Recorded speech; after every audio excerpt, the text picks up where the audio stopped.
যে মৃত্যুর পরেও যেন তার সাথে আমার দেখা যাতে একসাথে থাকতে পারি। এই দুনিয়াতে যা হইবার হয়েছি ওই দুনিয়া যেমন গিয়ে তার সাথেও দেখা হয়। কাকি কোথায় আছে? মারা গেছে স্ট্রোক করে। সে যে আজকে 5 বছরও মারা গেছে, এখন আমার অন্তরটা কাঁদছে। আমি কার কাছে বলতে পারি যে ব্যথা, আমি নিজের ব্যথা ব্যথিত। এত ভালোবাসতেন কাকি আপনি? আপনার কাকিকে এই স্টুডেন্ট থেকে আমি নিয়ে গেছিলাম, এখান থেকে আমি নিয়ে গেছি 25 তলা থেকে, কিন্তু তারা নিয়ে আমি সংসার করি 30 বছর। 30 বছর সংসার করার পরে সে মারা গেছে। আমি একটা ছাগল দিয়ে 16টা ছাগল করছিলাম। ছাগল করার পরে ছাগলগুলি আমার চলে নিয়ে গেলো এক রাত্রে। নেওয়ার পরে সে চিন্তায় ব্রেন স্ট্রোক করে দিল, তার হাত পা পুঙ্গ হয়ে গেলো।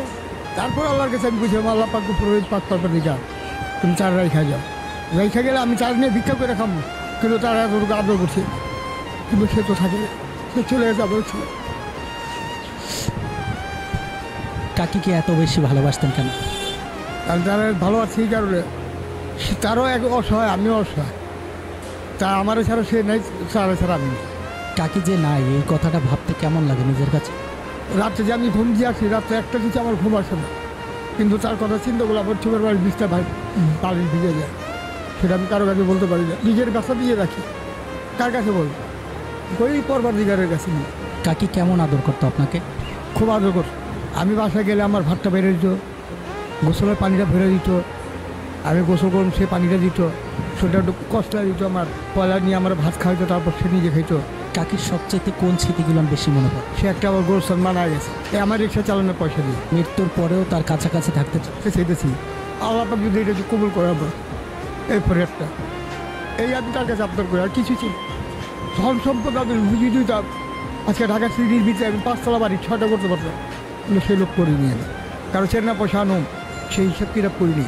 আমি চিন্তা করি যে আল্লাহ পাক আমার সব পথে নিও, আলিকাল মৌত যখন আসবে তখন যেমন আল্লাহর কালামটা পড়ে আমি মতো লা ইলাহা ইল্লাল্লাহ মুহাম্মাদুর রাসূলুল্লাহ বলে যেমন আমি মৃত্যুবরণ করতে পারি। এখন একটা জিনিসই আমি করি না, নমস্কার করতে পারি সময় পাই, কারণ আমার শরীর নোংরা। আমি এই অবস্থা মসজিদে গেলে আমার দৌড়া দিব সবাই। গুলিস্তানে কোথায় থাকেন? এই স্টেডিয়ামে। রাত যাপন করেন এই খোলা আকাশে? এছাড়া কোথায় যাবো? তো ঘর ভাড়া নিতে গেলে 3000 থেকে 4,500 টাকা দিতে হয় ভাড়া। কারণ আমি রিক্সার গাছ চালাই, এখন কয় টাকা কামাই? 300 কামাইলে আমার লেগে অনেক। এত বেশি ভালোবাসতেন কাকি? আমি অন্তরটা কাইটা যদি তারা দেখাইতে পারতাম আপনাদের, তাহলে বুঝতে পারতেন যে তারা কতটুক স্নুর, কতটুক মহব্বত করছি। কিন্তু আমি রোগ জগতে থেকে তারা কতটুক মহব্বত করছি, কিন্তু শিল্পপতিরাও করে আমাদের মতো হয়নি। আমার এছাড়া সে কোনোদিন ভাত খান মুখে দেওয়া দেখি, আর তার এছাড়া আমি খাওয়া দিই। আমি যে রিক্সা চালিয়ে দিয়েছি, সে আমার অপেক্ষা করেছে। ভালোবাসা ধন সম্পদে যদি হইতো, শাহজাহান, সম্রাট শাহজাহান সে আগ্রা তাজমহল করছে কেন? ভালোবাসার জন্য। সে টাকা পয়সার দিকে পর্বা করেনি, কিন্তু সেরকম দামে আমার সমর্থন নাই। তার স্মৃতি একটা করে রাখুন, তার স্মৃতি একটা যদি করে রাখুন, সেই সম্পদ আমার নাই।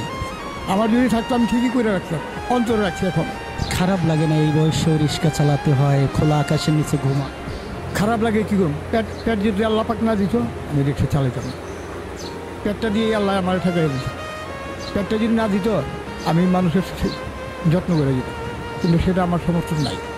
এখন এই যে রোজার মাস, আমি রোজা থাকি না, কিন্তু আমি বরঞ্চ একদিন খাওয়া দিতেছি, রমজান রোজা থাকি।